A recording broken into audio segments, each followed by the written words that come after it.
안녕하세요. 저는 30대 후반의 돌싱입니다. 사람의 인내심이란 모두 그 한계치가 다르다고 생각해요. 작은 것에도 바로 화를 내는 사람이 있는 반면 웬만한 일들은 모두 꾹꾹 참는 사람도 있잖아요. 저는 참을성이 굉장히 많은 사람이라고 남들이 이야기를 하더라고요.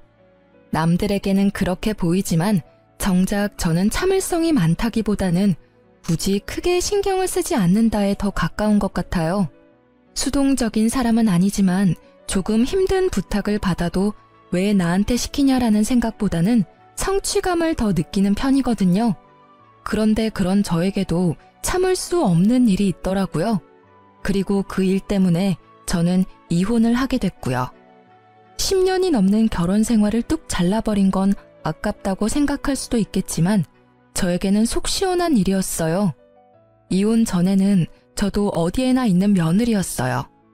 옷가게에서 일하는 남편과 회사원으로 일하는 저는 맞벌이 부부였고 애는 초등학생 아들 하나에 4살 딸이 하나 있었어요. 그리고 남편은 삼형제 중 둘째였죠. 시부와 이혼한 시모는 시골에서 혼자 살고 있었어요. 그런 시모를 챙기는 건 언제나 제 몫이었어요. 솔직히 차로 2시간 거리라 오고 가기 힘들었지만 남들 챙기는 건 다 챙겼어요. 명절, 생일, 특별한 날, 그리고 매달 한 번씩 내려가서 일을 도와드리곤 했죠. 솔직히 새 며느리 중에 저만큼 한 사람도 없었어요. 손이의 형님은 이때쯤엔 이혼을 한 상태였고 손아래의 동서는 저보다 더 멀리 떨어져 있었거든요. 책임감 같은 건 아니었고 그냥 상황이 그렇게 됐고 저도 그런 일들을 나쁘게 생각하지는 않았어요. 친정엄마가 필요할 때 부르는 것처럼 시모도 필요하니까 부른다 싶었거든요. 시부라도 있었으면 또 달랐겠지만 혼자 있는 걸 아니까요. 그리고 그런 시모는 매우 성급한 사람이었죠. 뭐든 시키고 보자는 식인데 정작 제대로 알려주지도 않고 시키려고 하니 꼭 나중에 탈나게 만드는 사람요. 게다가 인식이 아주 옛날 사람이라는 것도 있었어요. 며느리들 고생하는 건 당연하다고 생각하는 점이요. 편하게 앉아 있는 꼴을 못 본다고 해야 하나요?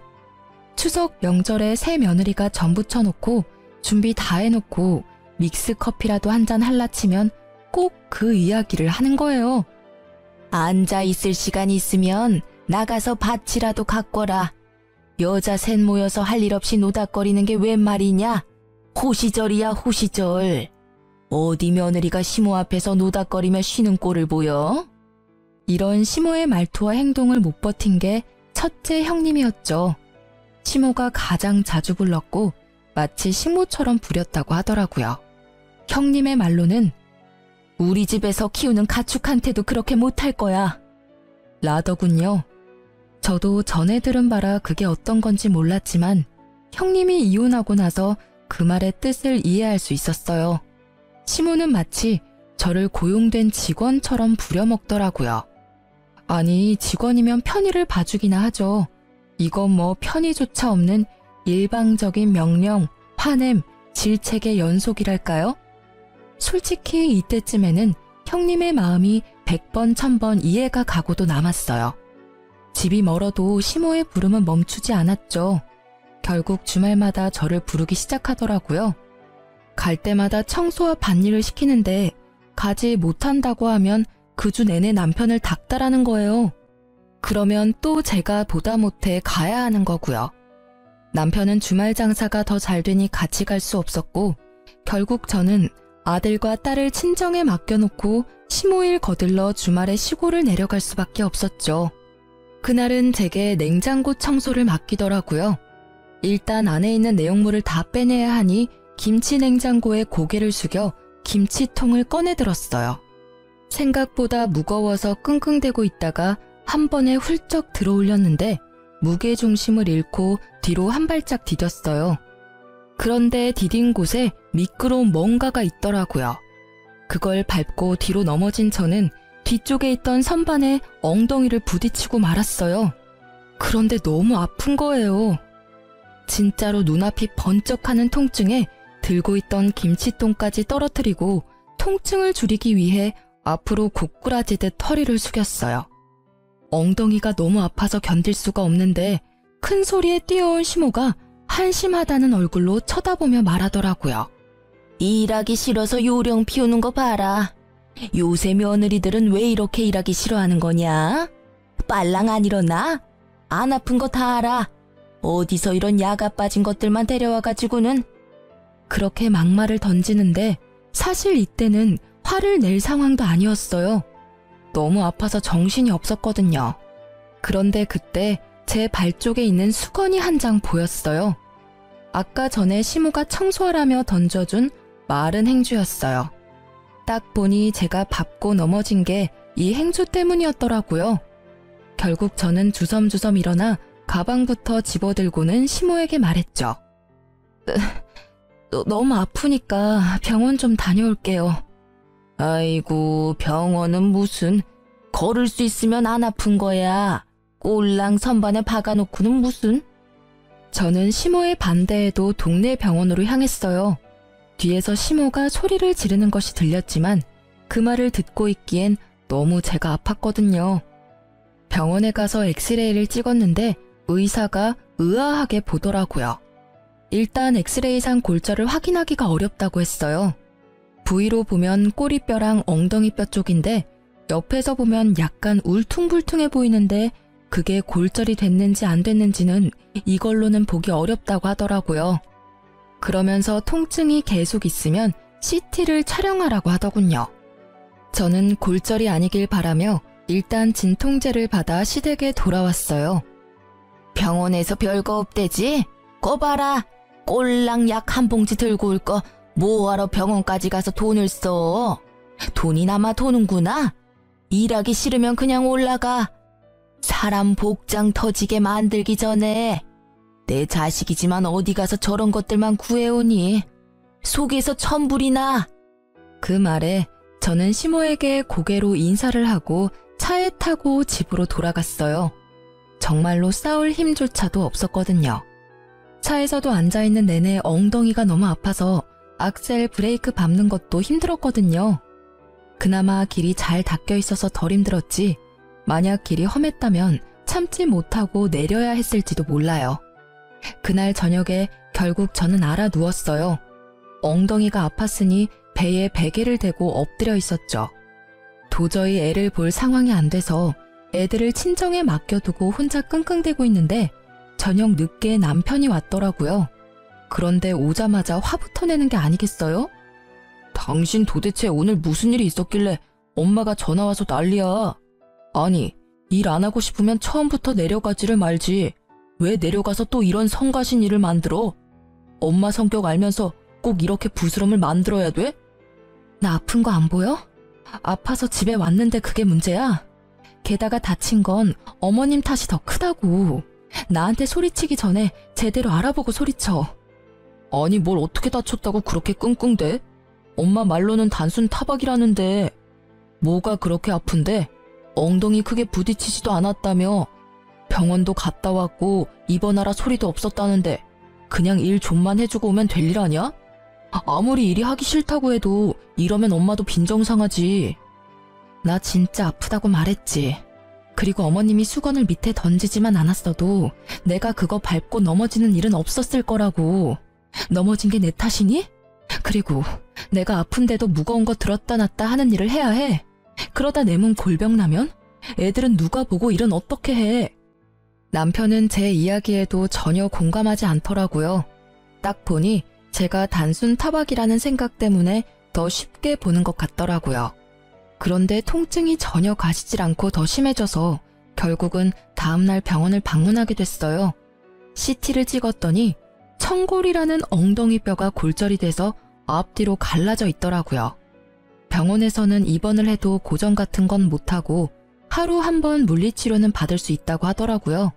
아플 때 진통제 정도 놔주고요.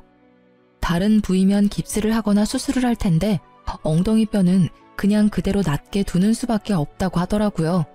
입원을 하겠냐는 말에 어차피 안정을 취해야 한다면 집에서 약이나 먹으면서 요양하겠다고 했어요. 의사에게 물리치료는 한 번씩 나와서 받으라는 이야기를 듣고 집에 와서 쉬고 있었어요. 그런데 너무 아파서 집안일을 할 수가 없었어요. 움직이면 통증이 더 심해져서 무리더라고요. 결국 애 하원도 남편에게 부탁했죠. 그런데 남편은 엄청 툴툴대며 집에 오더라고요. 아직도 꾀병이야? 알겠어. 당신 아픈 거 알겠으니까 그만 좀 해. 집안일도 안 해놓고 애는 나한테 맡기고 이쯤하면 되는 거 아니야? 무슨 시위를 이따위로 하는 건데? 시위? 남편의 말에 저도 말이 곱게 나갈 리가 없었죠. 말보다는 보는 게 더 빠를 것 같아서 제가 찍어온 CT 사진을 보여줬어요. 이래도 내가 꾀병이야? 엉덩이 뼈가 찢어져서 앞뒤로 갈렸는데 뭐? 꾀병? 최소 한 달은 쉬어야 한대. 입원하라는데 그냥 왔거든? 그걸 보는 남편의 입은 열리지 않더라고요. 아니, 뼈가 앞뒤로 갈라져서 앉지도 서지도 못하는데 일을 할 수 있었겠어? 진짜 실망이다, 당신. 어떻게 아프다는 마누라 병원 데리고 갈 생각은 하지도 않고 도리어 꾀병이라며 탓을 해? 진짜 부서진 건지 몰랐잖아. 미안해. 남편이 멋쩍은 얼굴로 사과를 하는 그때 남편의 전화가 울렸어요. 시모였죠. 남편은 의뢰하던 대로 스피커폰으로 전화를 받았고요. 애미한테 이번 주말에 집에 와서 일 좀 거들라고 해라. 저번 주에 그렇게 해놓고 가서는 집이 엉망진창이야. 쥐가 싸지른 건 치워야지. 가란다고 홀라당 집으로 가. 어디 버르장머리 없이. 어머니, 안사람 집에 못 가요. 엉덩이뼈 골절됐대요. 어디서 거짓말이야? 꼴랑 그렇게 넘어진 걸로 엉덩이뼈가 부러지면 내 뼈는 남아나지도 않았어. 일하기 싫어서 관두라 그래. 우리 집에 그렇게 요령 피우는 며느리는 필요 없다. 진짜 골절이에요. CT 찍었는데 앞뒤로 갈렸더라고요. 그러니까 어머니, 당분간은 이 사람 말고 다른 며느리 부르세요. 남편의 간곡한 말에도 시모는 의심이 되는지 다음날 집에 왔더라고요. 또 누워있냐? 뭐가 그렇게 아파서 누워있어? 시어머니 오셨으면 발딱발딱 일어나서 맞이해도 모자랄 판에. 어머님, 제가 골절이라고 들으셨잖아요. 못 믿어서 오신 거면 의사 선생님한테 가서 확인하세요. 그러잖아도 물리치료하러 가야 되니까요. 결국 의사의 이야기를 듣고서야 시모는 조용해지더라고요. 그렇게 집으로 왔는데 남편이 시모에게 전화했더라고요. 집에 오셨으니 집안일 좀 해주고 가시라고. 결국 시모는 씩씩대며 집안일을 해놓고 이틀 뒤에 가셨어요. 시모가 던진 수건 한 장에 넘어지게 됐으니 저한테 뭐라 말은 못하셨죠. 결국 남편의 부탁으로 이틀 동안 제 수발을 들어준 시모를 보니 속이 다 시원하더라고요. 제가 지금 아니면 언제 시모의 수발을 들어보겠어요? 그렇게 시모가 저의 수발을 들고 간 지 얼마 되지 않아 시모에게 연락이 왔더라고요. 저희 집 근처로 이사 오신다고요. 아무래도 첫째 형님 내외 이혼하고 일 부려먹을 사람 없으니 우리 집 쪽으로 이사 오시는 듯 했죠. 걱정이 앞섰지만 설마 지금보다 더 괴롭히겠나 싶은 마음이 컸어요. 그런데 설마가 사람 잡는다고 이사한 날부터 저를 그렇게 괴롭히더라고요.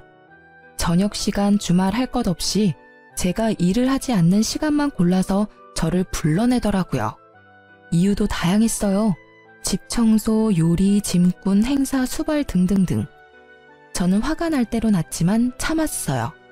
혼자 사는 시모가 힘들 때는 부를 수도 있지 하고 좋게 넘어가려고 했는데 결국 그렇게 넘어갈 수 없는 일이 생기더라고요. 그날은 둘째가 어린이집 다녀온 길이었어요. 밤중부터 오르던 열이 해열제를 먹여도 내려가질 않더라고요. 결국 다음날 꼭두 새벽부터 줄을 서서 소아과를 갔는데 결과는 폐렴소견. 결국 어쩔 수 없이 입원을 해야 했어요. 애가 어리니 제가 애 옆에 있어줘야 하잖아요. 그런데 초등학생 저학년인 아들을 혼자 둘 수는 없잖아요. 그래서 결국 가까이 있는 시모에게 연락했어요. 친정은 시댁보다는 멀고 애 학교 보내기에도 힘든 것 같아서 시모를 찾았는데 그게 나중에 저를 후회하게 만들 줄 이때는 진짜 생각지도 못했어요. 솔직히 시모가 손주를 나쁘게 할 리 있겠어요? 잘해주면 잘해줬겠지 하는 마음이었는데 일단 둘째 먼저 입원시켜놓고 남편에게 잠시 같이 있어달라 했어요. 집에 와서 첫째를 시모에게 맡겨놓고 집에 돌아와 저는 둘째 입원을 위한 짐을 싸기 시작했어요. 한창 다 싸고 이제 일어나려는데 현관문 소리가 들리더라고요. 고개를 내밀어 보니 첫째가 들어오고 있더라고요. 저는 당황해서 아이에게 무슨 일인지 물었는데 할머니가 집에 가라고 했다고만 하더라고요. 택시 태워서 보냈다는데 이게 뭔가 싶어서 시모에게 전화부터 했죠. 어머님, 첫째가 집에 왔는데 혹시 집안에 무슨 일 있으세요? 그럼 말을 하시지. 어떻게 애 혼자 택시 태워서 보낼 수 있어요? 택시라도 태워보낸 거면 다행으로 생각해야 되는 거 아니냐? 그리고 너 생각이 모자라도 어쩜 그리 모자라니? 둘째가 폐렴이면 첫째도 폐렴에 걸렸을 수도 있잖아. 늙은 노인 혼자 사는데 폐렴 걸린 애를 데려다 놓고 나 폐렴 걸려서 입원하면 어쩌려고 애를 여기다 맡겨? 몰상식한 짓도 정도껏 해야지. 이제까지 시모일은 나 몰라라 하더니 지들 힘들 때는 애나 맡기고 말이야. 어머님, 첫째는 이미 검사했는데 폐렴이 아니래요. 폐렴도 아닌 애를 맡아주시는 게 그렇게 힘드세요? 아님 병원 말을 못 믿으시는 거예요? 난 다 못 믿어. 괜찮다고 했다가 나중에 진짜 폐렴이면 어쩔 거야? 나 죽는 꼴이 그렇게 빨리 보고 싶니? 아예 나 죽으라고 고사라도 지내지 그래. 그 막말에 제가 할 수 있는 말은 없었어요. 말이 통해야 말을 하죠. 하지만 머리통에 연기가 날 만큼 화가 나긴 했어요. 저를 괴롭히는 건 참을 수 있어도 내 자식 괴롭히는 건 못 참겠더라고요. 저는 결국 아무 말 없이 시모 전화를 끊었어요. 그리고 남편에게 바로 전화했죠. 어머님이 첫째 돌려보냈어. 어머님 도움 못 받게 생겼으니까 자기가 시간 좀 내. 뭐? 왜 애를 안 봐주신대? 혼자 사는 늙은이 폐렴 걸리게 만드는 며느리라며 아주 난리도 아니셨거든? 아직 초등학교 저학년인 애를 택시 태워서 홀라당 집에 보내셨더라. 기도 안 차서 정말. 그러니까 당신이 퇴근 후에 둘째 병간호해. 결국 남편과 저는 번갈아 가며 두 아이를 케어하게 됐죠. 남편은 낮에 일을 하는 동안 첫째는 학교와 학원으로 시간을 보내고 저는 둘째 병간호를 했어요. 그리고 남편은 퇴근 후에 둘째 병간호를 하고 저는 저녁에 첫째 밥 먹이고 함께 있어준 뒤에 애가 잠든 밤에 홈캠을 애 방에 켜두고 병원으로 와 남편과 바통 터치했어요. 진짜 피말리는 날들이었어요. 그런데 주말이 되니 첫째가 아침부터 쭉 혼자잖아요. 남편은 주말이 바쁘고 주말은 지나야 둘째는 퇴원이고 결국 남편이 시모에게 재차 부탁해서 애 밥만 챙겨주라고 했어요. 남편과 제가 없는 점심 식사만요. 그렇게 주말이 잘 지나가나 했는데 오후 4시쯤 전화가 왔어요. 첫째한테서요. 엄마, 나 배고파. 집에 먹을 거 없어? 응? 점심 많이 안 먹었어? 집에 사놓은 건 없는데. 혹시 엄마가 배달시켜줄까? 응. 알았어. 엄마가 분식 시켜줄게. 근데 점심 맛이 없었어? 엄마가 너 좋아하는 반찬 많이 해놓고 왔는데? 몰라. 할머니가 밥 안 주고 빵 하나랑 우유 하나 주고 가셨는데. 뭐? 식사를 안 챙겨주셨다고? 냉장고에 반찬 가득 넣어놨는데? 그거 안 차려주셨어? 몰라. 난 방 안에 있었어. 할머니가 빵이랑 우유 주면서 나더러 방에서 나오지 말라고 했어. 할머니 계시는 동안에는 절대로 방문 밖에 나오지 말라고. 병균 옮기면 할머니한테 혼날 거라고. 그래서 계속 방 안에 있었는데 너무 배가 고파서. 할머니가 너한테 진짜 그렇게 이야기했어? 저는 경악을 금치 못했어요. 세상에 어느 할머니가 친손주를 병균 취급을 해요? 열받은 저는 남편에게 전화했죠. 당신 어머님 좀 어떻게 해봐. 왜 그러시는 거야 정말? 왜 또? 무슨 일인데 일하는데 전화를 해? 웬만하면 집에 가서 하자, 응? 집에 오면 이야기할 시간이라도 있어? 내일도 어머님 우리 집에 오실 건데 애를 병균 취급하면서 방에서 나오지도 못하게 했다고. 여보, 유난 떨지 마. 애가 과장되게 말하는 거겠지. 엄마가 설마 그럴 리가 없잖아. 당신은 당신 엄마를 너무 몰라. 그렇게 하고도 남을 사람이거든? 지금 당장 둘째 병원 앞으로 와. 지금 일하는데 어떻게 가냐고. 말이 되는 소리를 해. 애가 아파서 병원에 입원했는데 왜 일을 못 봐줘? 당신 혼자 일하는 거 아니잖아. 다른 일에는 다른 직원한테 부탁해서 잘도 빠져나오더니 애 아플 때는 왜 못해? 결국 제 말에 남편은 투덜거리며 병원까지 왔더라고요. 저는 그 길로 집으로 갔어요. 첫째 아들이 덩그러니 거실에 앉아서 TV를 보고 있더라고요. 괜찮은가 싶은 마음도 잠시 아들이 몰래 눈물을 훔치더라고요. 아들, 울었어? 왜 울어? 엄마가 여기까지 왔잖아. 뚝해, 응? 엄마, 할머니가 나더러 병균 덩어리래. 엄마한테 전화했다고 나한테 뭐라고 했어. 호로 자식? 근데 그게 무슨 뜻이야? 그건 나쁜 말이야. 할머니들이 가끔씩 쓰는 말인데 너는 몰라도 되는 말이야. 그리고 또 뭐라고 하셨는데? 나한테 싸가지 없는 건 엄마 닮았다고 했어. 근데 싸가지는 뭐야? 부글부글 끓어오르는 속을 꾸역꾸역 눌러 담으며 최대한 아들에게 상냥하게 말했어요. 그런 말도 있는데 나쁜 말이야. 그 말도 기억에서 얼른 지워.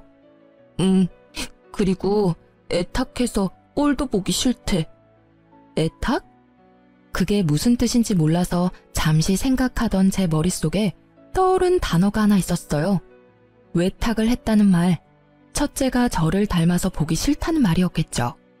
더 이상 저는 시모를 용서하지 않기로 했어요. 애를 달래고 둘째 병원에 와서 저는 시모에게 전화를 했어요. 어떻게 애한테 그런 막말을 하실 수가 있어요? 애가 무슨 죄가 있어서 그런 말을 들어야 하냐고요. 자식 키우신 분이 어떻게 손주한테 그런... 내일 오지 마세요. 제가 알아서 할 테니까요. 그런다고 누가 무서워할 줄 아니? 그리고 내가 못할 말했어? 걔가 병균을 가지고 있으니까 병균이라고 한 거고 널 닮아서 외탁했다고 한 거지. 그나저나 그 애미나 그 자식이나 똑같네. 그걸 또 그새 너한테 일로 바쳤어? 이러니 내가 정이 안 가지. 알겠어요. 정 안 가는 손주 볼 일 없으실 테니까 내일부터 오지 마세요. 그리고 주말에도 저 부르지 마세요. 안 갈 거니까요. 싸가지 없고 꼴 보기 싫은 며느리 싫으시잖아요. 그러니까 부르지 마세요. 부르려면 어머님 아드님이나 부르세요. 그렇게 말하고 전화를 탁 끊었죠. 그리고 시모의 모든 연락을 무시했어요. 그런데 몇 달이 지났을까요? 남편이 시모가 다쳤다고 하더라고요. 계단에서 내려오다가 발목 뼈가 골절이 됐다고 하더라고요. 입원하라는 거 안 하고 집에서 있는다길래 저는 기회다 싶었어요. 남편이 좀 가달라고 하길래 알겠다고 하고 시댁에 내려갔어요. 그리고 제가 뭘 했는지 아세요? 아무것도 안 했어요. 시모가 밥을 차리라는데도 밥 안 차리고 혼자 사온 거 먹고 시모가 화를 내는데도 들은 척 하지도 않았어요. 결국 시모가 열이 받아서 저에게 소리를 꽤 지르더라고요. 너 뭐하러 왔어? 내가 아파서 아무것도 못하는데 여기 와서 나 염장 지르려고 왔냐? 복창 터지게 만들 일 있어? 어머님, 그래서 밥 드시라고 빵 드렸잖아요. 맛있게 드세요. 저희 아들한테도 그렇게 하셨잖아요. 그대로 해주고 있는데 뭐가 그렇게 화가 나세요? 싫으시면 그냥 다른 며느리 부르세요. 내가 못 부를 줄 아냐? 너 이러는 거 내가 아들한테 다 이야기할 거야. 너네 이혼하도록 만들어줄 거라고. 이 나쁜 것. 어디서 이런 짓을 해? 아픈 사람을 데리고? 마음대로 하세요. 어차피 첫째 며느리는 어머님 성화에 못 이겨서 이미 이혼했고 막내 며느리도 척치고 살고 계시잖아요. 아들 셋에 두 며느리가 담을 쌓았는데 곧 저도 담 쌓고 지내게 생겼네요. 제 말에도 시모는 당당한 표정으로 남편에게 전화를 걸더라고요. 스피커폰으로요. 예, 너 이리 와라. 네 마누라 어떻게 좀 해. 나 아파서 수발 들러와 놓고는 꼴랑 빵 한 쪼가리 주고는 밥 먹으란다. 어디서 이런 미친 것을 데려왔어? 아, 진짜. 와이프 좀 바꿔줘봐요. 바꿀 필요 없어. 나 다 듣고 있으니까 할 이야기 있으면 해. 당신 도대체 거기까지 왜 간 거야? 갔으면 엄마 수발 좀 잘 들어줘. 왜 매번 이렇게 싸우는데? 이거 당신한테도 문제 있는 거라고. 그리고 엄마가 좀 떽떽거렸다고 당신까지 똑같이 굴면 어떡해? 윗사람한테 그렇게까지 하는 거 아니야. 그래, 당신도 똑같네. 그 어미의 그 자식이라더니. 내가 내 자식이랑 닮은 것처럼 당신도 당신 어머님이랑 닮은 건 당연하겠지. 나는 당신 엄마보다 내 자식이 더 소중하거든? 그래서 내 새끼 그렇게 만든 사람 용서 못해. 그리고 어머님도 나 어차피 용서 안 하실 것 같으니까 그냥 우리 이혼하자. 우리 애한테는 이런 할머니는 필요 없는 것 같으니까. 이혼하자고 이야기하면 벌벌 떨 줄 알았니? 차라리 잘 됐어. 야, 나도 이런 며느리 필요 없으니까 얼른 이혼해라. 꼴도 보기 싫은 것. 어디서 당당하게 머리 쳐들고 있어? 그 꼴을 보니 첫째 형님이 이혼했을 때가 생각나더라고요. 방귀 낀 놈이 성낸다고 딱 그 꼴이잖아요. 제 탓으로 자식들 이혼하게 만든 거 생각도 못하고. 이혼을 선언한 후 저는 애들 둘과 함께 친정으로 돌아왔어요. 남편과의 집은 반씩 부담해서 마련한 거였기에 남편에게는 시세의 반을 돌려달라고 말했어요. 남편은 싫다고 하더라고요. 그래서 이혼 소송으로 재산 분할하겠다고 말했죠. 그리고 양육권, 친권 모조리 제가 가져온다고 했어요.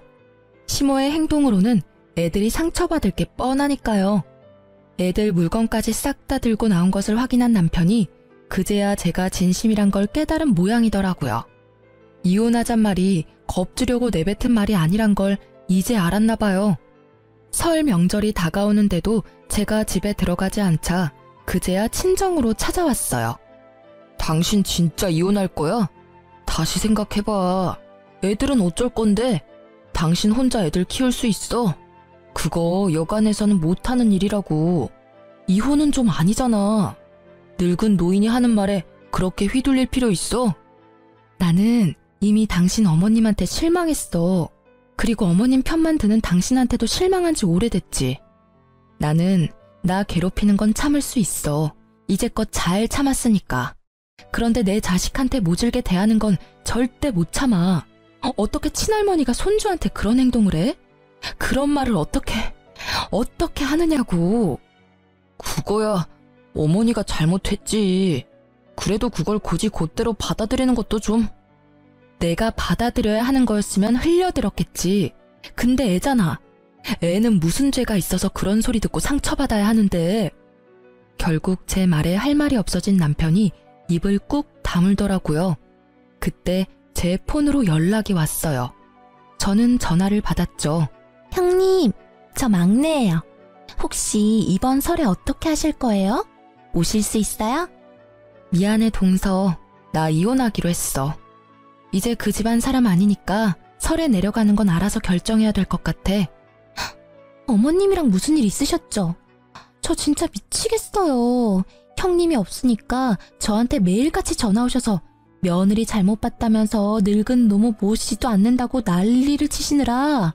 동서한테만 그러면 다행일 거야. 나는 진짜 우리 첫째한테 한 거 생각하면. 저도 이제 연락 끊어야 할까 봐요. 저번에 혹시나 싶어 한번 시골 갔는데 아침부터 저녁까지 일을 시키는데 밥도 제대로 안 주시는 거 있죠? 우리 친정에서는 남편 오면 닭부터 전복까지 몸에 좋은 거에다가 먹이기 바쁜데 전 밥도 못 얻어먹고 일만 하다 올라오잖아요. 그러니 말이야. 어쨌든 난 앞으로 쭉 그 노인네 보러는 안 가. 이혼할 거니까. 결국 그렇게 되네요. 첫째 형님부터 둘째 형님까지. 저도 올해부터는 시댁 안 가야겠어요. 어머님한테 당한 거 생각하면. 그렇게 전화를 끊고 나자 이번에는 시모에게 전화가 오더라고요.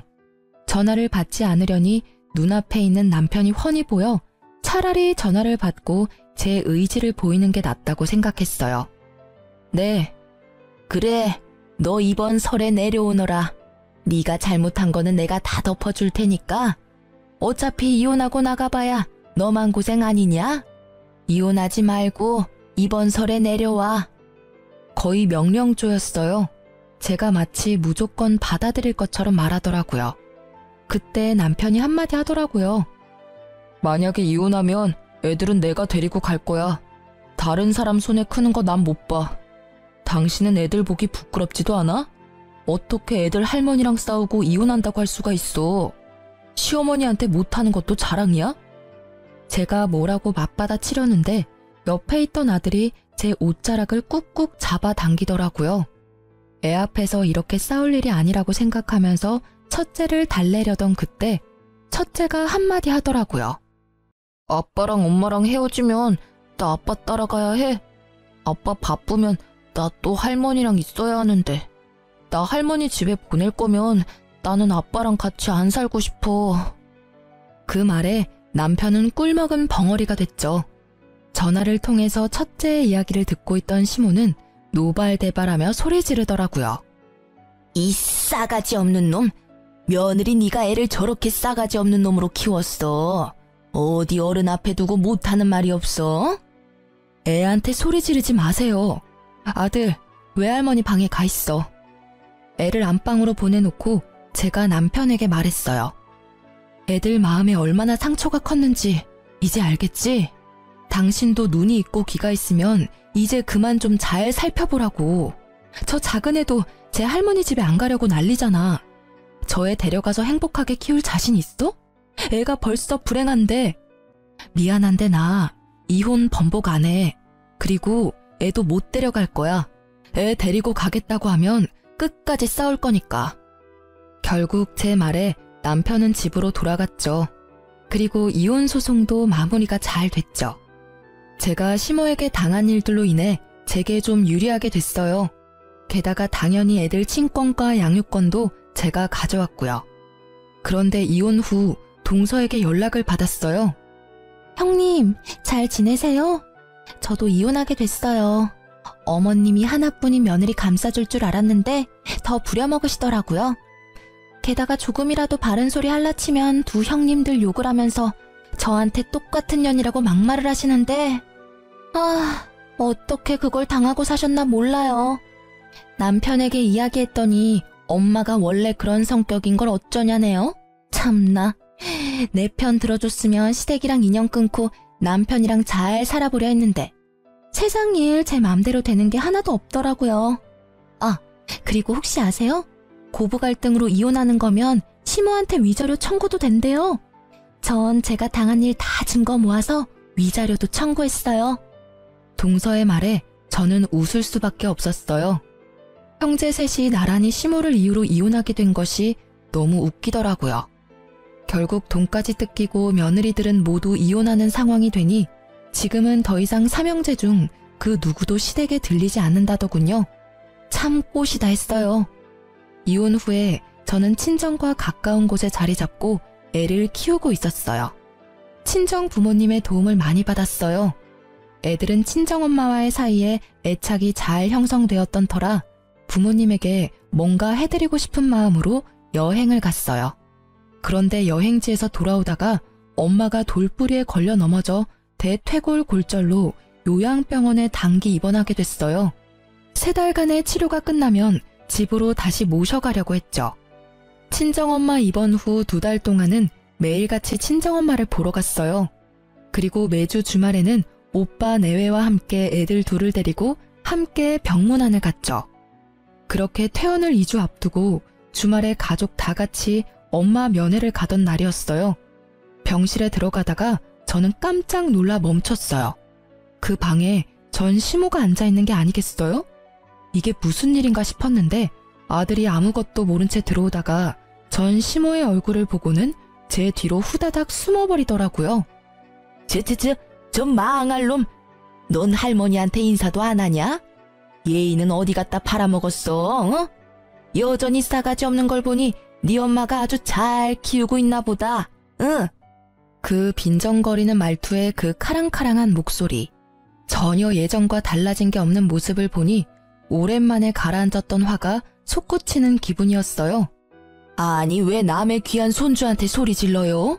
애 놀라면 당신이 책임질 거야. 우리 강아지 일로 와. 저 망할 할망구가 노망이 들었나? 왜 애를 울려? 친정어머니의 등 뒤로 쫓아가 숨는 손주를 보던 시모가 이번에는 막말을 쏟아붓더라고요. 아이고, 네가 우리 아들이랑 결혼만 안 했어도, 네가 아들이랑 이혼만 안 했어도 내가 이 꼴로 병원에 갇혀있지는 않았을 거다. 망할년, 내 신세가 어쩌다 일이 됐을꼬. 처음부터 네 년이랑 우리 아들을 결혼시키는 게 아니었어. 애초부터 마음에 썩 들지도 않은 며느리를 네 엄마도 참 딱하다. 친정엄마 여기 버려두고 니들끼리 잘 지내고 있겠지? 저는 어이가 없더라고요. 우리가 어떻게 지내는지 알지도 못하는 사람이 왜 우리 일에 이렇게 참견인 건지. 제가 한마디 하려는데 갑자기 옆 침대 아줌마가 먼저 말을 하더라고요. 아니 언제 봤다고 할머니네 가족을 욕해요? 이만큼 화목한 가족도 없는데 노인네가 노망이 들어도 한참 들었구만. 다른 사람들이 다 그런 짓 해도 이 집 사람들은 그럴 리 없어요. 이렇게 알뜰살뜰 엄마를 보살피고 간병하는 것도 힘든 일인데 제 집 팔아서 친정엄마 집을 다니게 쉽게 고쳐주는 건 더 힘든 일이지. 세상에 이런 딸 있으면 소원이 없겠구만. 그렇지. 나는 아들 하나 있었으면 이런 며느리 하나 얻고 싶구만. 이런 며느리 있으면 내가 늙어 죽을 때까지 마음고생 안 해도 될 사람이라고. 매번 올 때마다 생판 남인 우리까지 챙겨주는 사람이 세상에 어디 흔할까? 이렇게 말하는 분들은 모두 엄마와 같은 병실의 환자분들이셨어요. 6인실을 같이 쓰시는 분들인데 매번 맛있는 과일이나 음식 사와서 같이 나눠 먹었더니 다들 저희한테 무척 잘해주셨거든요. 아무것도 모르는 것들이 껴들긴 왜 껴들어? 어린 놈의 새끼도 저 여우 같은 년도 다 똑같이 싸가지 없는 나쁜 년놈들이라고. 저것들 때문에 내가 여기 갇혔지. 내 모를 줄 알고? 저는 이혼 후에 그쪽 가족분들과 연락한 적 단 한 번도 없어요. 그러니 여기 와 계시는 것도 그쪽 가족분들의 생각이시겠죠. 엄한 사람한테 누명 씌우지 마시고 애한테 욕도 하지 마세요. 저희는 이제 엄연히 남이라고요. 이런 식으로 욕하고 소리치면 저희도 참지 않을 거예요? 안 참으면 어떡할 건데? 그런다고 내가 무서워할 줄 아냐? 너 네가 여전히 내 아들 조종하는 거 내가 모를 줄 알아? 여기서 꺼내. 나 여기서 꺼내주란 말이야. 제가 왜 그런 짓을 해요? 그 사람 본 적도 한참 전인데 말이 되는 소리를 하시라고요.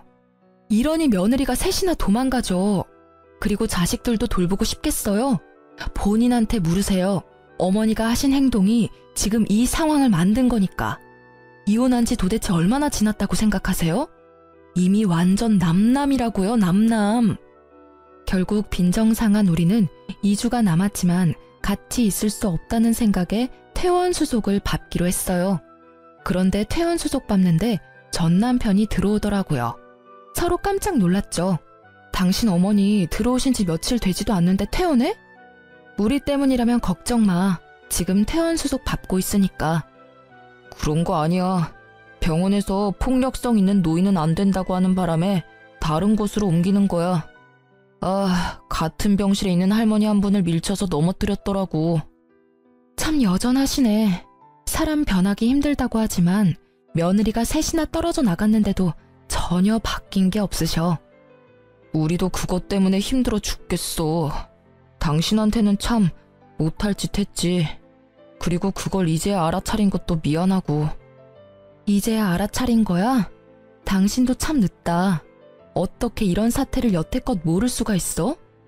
그래도 이렇게 알아차린 것도 다행이지. 당신이 당신 엄마 편들 때 모습을 생각하면 이런 결과는 참 놀랄만한 일이긴 해. 큰형이 재혼하려는 문제 때문에 알게 됐어, 우리도. 형 재혼하려고 여자 데리고 왔는데 그 형수님 될 분도 예전 형수님처럼 엄청 부려먹으려고 하셨나봐.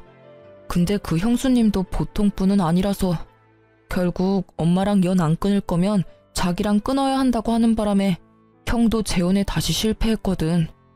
그러고 나서 형이 나서서 어머니 어떻게든 해야 한다고 하더라고. 이런 식이면 우리 셋 중에 그 누구도 재혼에 성공하지 못할 거라고 말이야. 솔직히 우리 형제 전부 다 그때쯤에는 다들 눈을 뜬 거지.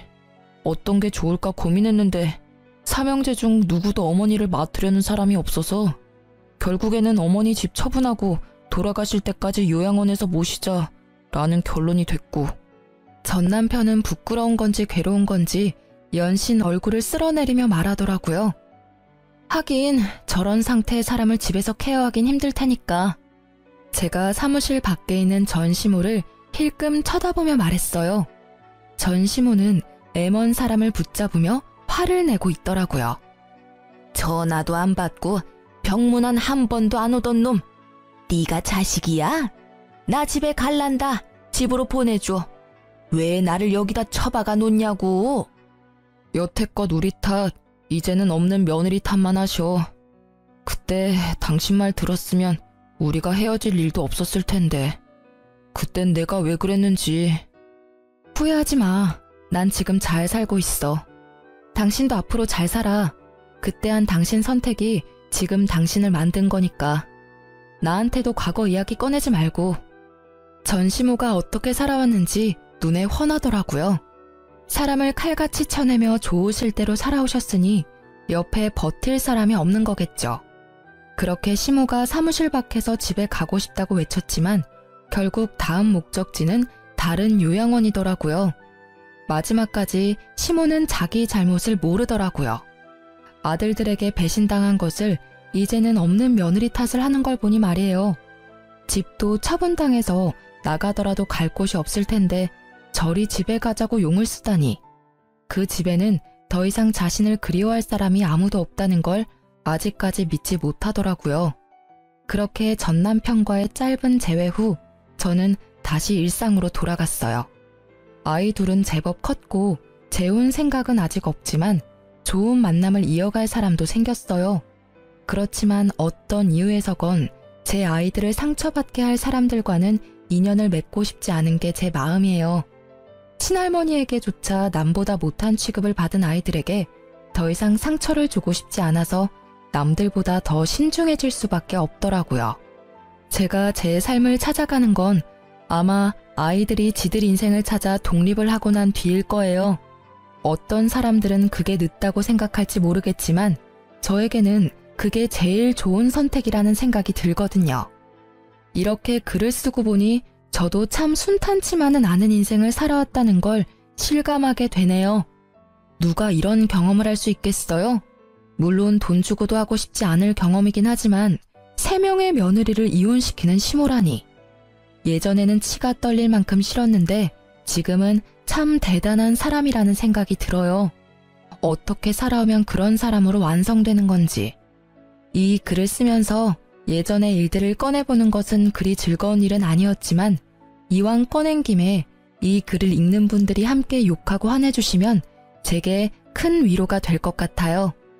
제 사연 들어주셔서 감사합니다.